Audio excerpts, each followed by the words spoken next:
we're talking about profiling Connecticut juvenile justice system. You're watching One World's Education Agenda, and with me this evening to have this conversation about the juvenile justice system are, tell us your name again.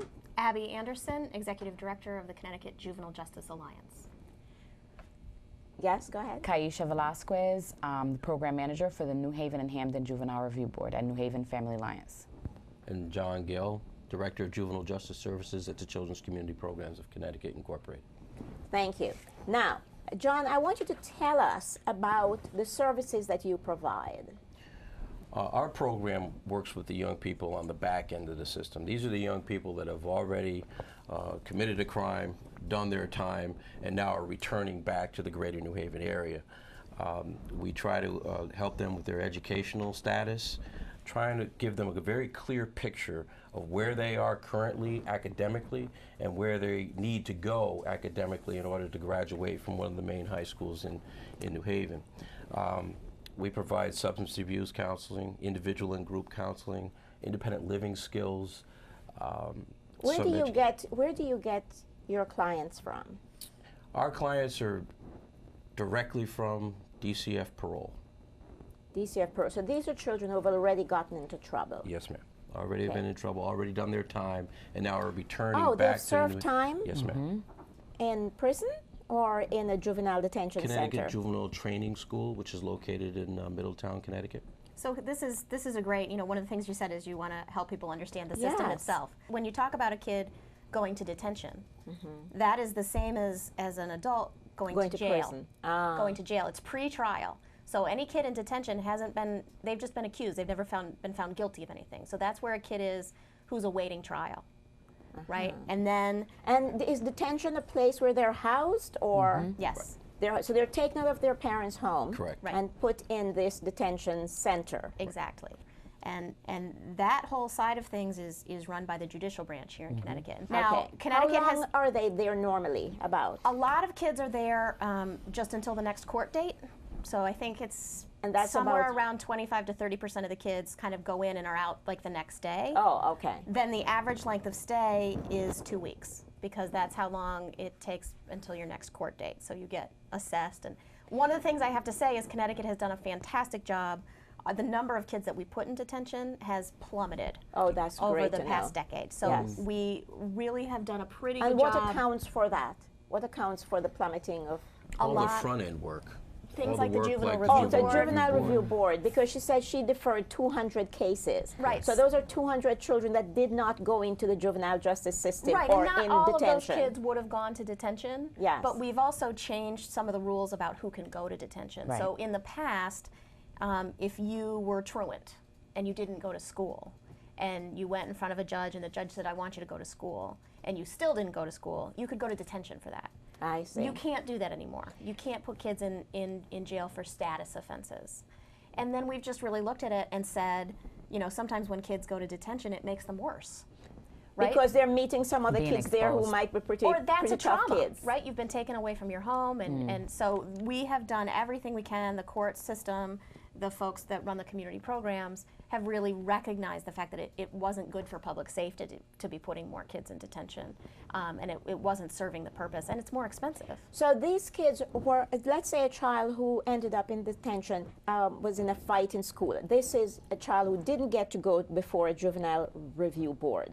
Let's say in West Haven, where we don't have a juvenile review board. If a child is arrested by the police in school after a fight, that child would go to the detention first or go before a judge first? No, it's all, very few kids go right to detention. Okay, so where would that child go? He'd probably get processed at the police station, and then his parents would pick him up, or he'd be taken home and have a court date. So you'd get issued a summons to appear. Correct. I see. So, but what happens with John's program is you get a summons to appear. Maybe it was a pretty serious situation, or maybe this is the 6th, 7th, 8th time the court has seen you for something. Oh, I see, yes. And the judge says, you know what, we've tried all these community programs with you. You've done this, you don't seem to be getting the message, and we think we need to commit you.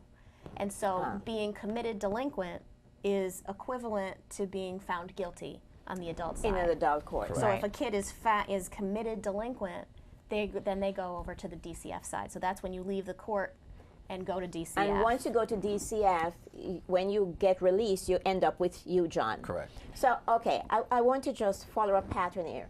So the child who gets before the Juvenile Review Board for a first offense, again, the Juvenile Review Board does not take repeat offenders. No. It's under the children who are getting in trouble for the first time. Correct. And for the minor crimes. And for minor crimes. We're not talking about knives or guns No. or probably knocking out No someone's felonies. teeth. No felonies. Okay. So the child who is a first offender gets to go before the Juvenile Board. The Juvenile Review Board sets up some kind of a program with this child and will work with them for up to 6 months. Yes. Okay. But the child who does not get before a Juvenile Review Board could end up, how you're saying, the parents pick the child up, the child might get in trouble again within another 2 weeks, end up before the judge then makes the determination the child might end up in DCF.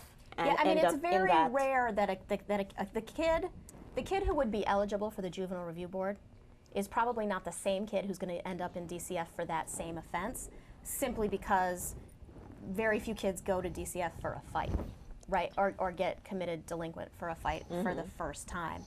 But I think you're making a really strong point in that when we have services available early, we call Yes. diversion programs Yes. or prevention Yes, and programs, that's what I'm- what's really key. Yes. And the state has done a better job as well for kids who might not have a juvenile review board, or maybe it's their second offense.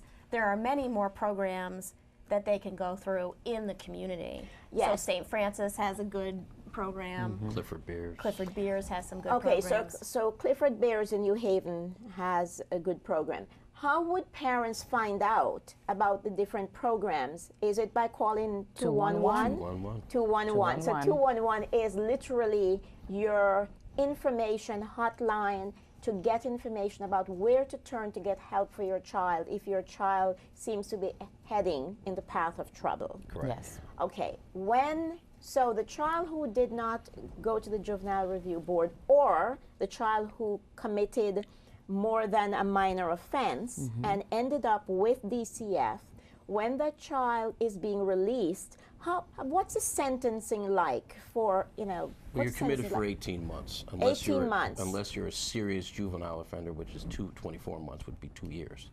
But for 18 months, you're committed delinquent. So you could either go to CJTS or to some other residential program. And CJTS is? Connecticut Juvenile Training School. Okay, and And that's an acronym. What actually is CJTS? Well, it's basically a jail. it's a jail it's a for, jail for young people. teenagers. Correct. Or do they ever put anybody younger than a teenager in that jail? There's 12-year-olds that have been there, yeah. 12-year-olds. Okay, let's say now we've had a 12-year-old, a 15-year-old, and maybe a couple 16-year-olds come to you, John. What do you do for them? Well, What the does your program do? The parole officer will bring them to us. We try to prepare them. We have them for one marking period, educationally. So that's 6 weeks, or is that, 45 days. okay, 6 weeks. yeah. And we try to prepare them to go back to their mainstream high school. Now, there's been a new law that has been passed that they have to be allowed to go directly back to their Back to mainstream, their school, directly back to their local LEA. Okay, and we want to say to the public watching and to parents, we are not talking about sending them before they would have to go to one of these, like Riverside Academy or in New Horizon. New Horizons. Yes, one of these schools that are Alternative, yeah. specifically for children who get into trouble. But now under the new rules, they go back to their main high school, It's whatever school they left whatever from, school they left from. they have the right to go directly back to. Okay. In that 45 days you have them, what do you do to address the behavior that got them in trouble in the first place, if anything? Individual counseling. They also have the access to a clinical social worker. We also have a case management portion of our program as well that will work with them in our program and then follow them into their high schools to help them really? to build relationships with the schools. So work with their guidance counselors and the When you security say follow people. them into the high school, you mean there's somebody from your program who physically Goes to the Absolutely. school and Goes sits. with- Really? Goes with the students to check on their daily attendance, checking on their behaviors, checking on their academic progress. Now, these children, in this 45 days period with you, are they living at home with their parents? They are back at home, yes. They're back at home. Okay, what happens if the child reoffends while he's with you or she's with you? They be in violation of their parole, because that's the status that they're on. So their parole officer can take them back to Connecticut Juvenile Training School. Now, some of these children in your program wear ankle things. And that is to do what? Monitor where they are on a daily basis. Most of those young people are on probation. We do get from time to time some of the kids that are on probation, and they will be monitored as to where their whereabouts are and where they're going. They usually have a curfew attached to that ankle bracelet. And the difference between probation and parole Yes. is probation is before you have been committed delinquent. So you're still on the court side.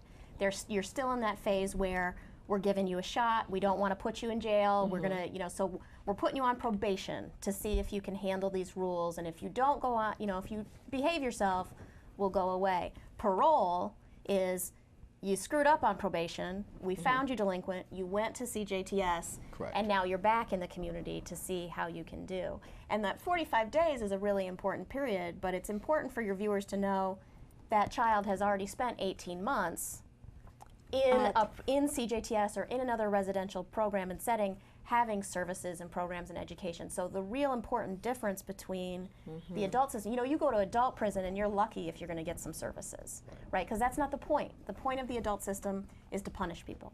The whole reason we have a juvenile justice system is because we look at rehabilitation. So at CJTS and all these, they look at education, and there's a lot of therapy and there's a lot of those kinds of programs. So there's been an 18-month period of services to deal with the behavior and to try to change it.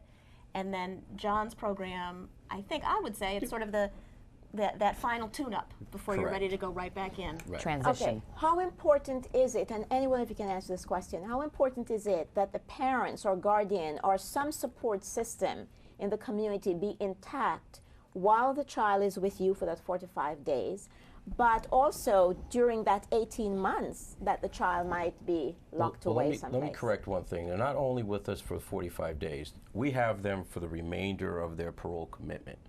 So Okay. if they leave Connecticut Juvenile Training School at the 12-month mark, we have them for 6 months. I see, because it's 18 months is a total commitment. Correct. Okay. Okay. And if they, now what happens if when they come to you, that 6 weeks, can they come to you more than once within this 18-month period? Certainly. They can come to you We've more had than young once. people come to us, reoffend, go back, come back to us. Yes.